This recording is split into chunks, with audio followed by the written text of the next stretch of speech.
Well, today is the second Sunday in Lent, that season of personal reflection and spiritual growth in your relationship with God as you prepare for Easter.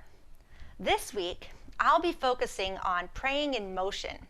Now, if you are someone who just really needs to move in order to focus on, well, anything at all, praying in motion might be a great way for you to connect with God. Praying in motion could be fast like running, or slow-mo like something like yoga, or even walking in a labyrinth.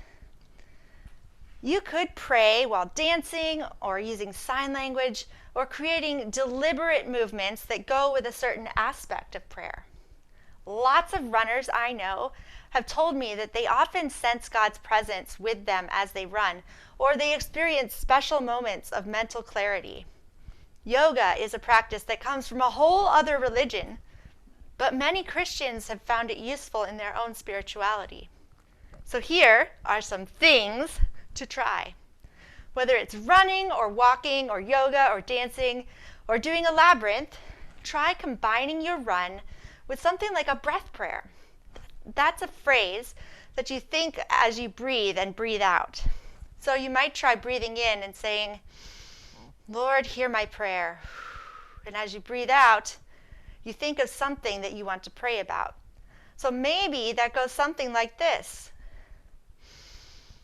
"Lord, hear my prayer. I have a test today." Or, "Lord, hear my prayer.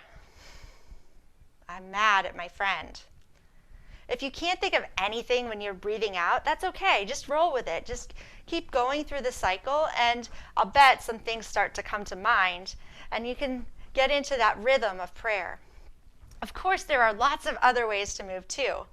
In his book, Naked Spirituality by Brian McLaren, which, by the way, has nothing to do with being naked, he has suggestions for body prayers that go with 12 simple words. It's included on our website, the whole list, but here's one example. I remember praying an awful lot of help prayers when I was a teenager. So let's try this one. Sit or stand, whatever you like, and imagine that there's just this cloud full of all your problems right above you in the sky. And just raise your fists to show how frustrating it is. And then imagine that that cloud has gotten so saturated with problems that it just starts raining.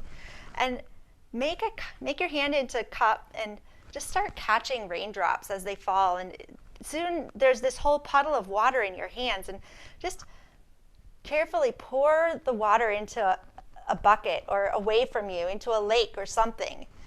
I like to imagine that God's got this bucket that turns into a whole bucket full of water. So then you have empty hands, and you can just rest your empty hands at your side. And if you want, you can imagine that God picks up the bucket and carries it away. So there you go, some things to try. I'll post some links on the church website with some tools to help you to try praying in motion. Spring is coming, and next week we'll try praying in nature. I'll see you then.